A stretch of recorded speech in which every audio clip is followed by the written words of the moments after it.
Halid Muslimović, nekadašnjem saradniku Erminu Elezoviću iz Jagodine, neće da isplati dug od 20.000 eura, iako je to naložio sud.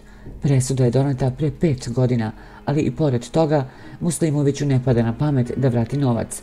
Problem datira još iz 1990. godine, kada je Elezović potpisao ugovor sa Halidom o objavljivanju ploče za njegovu izdavačku kuću Halix. Kako nam je Ermin rekao, album nikada nije izašao, pa je on morao da potraži pravdu na sudu.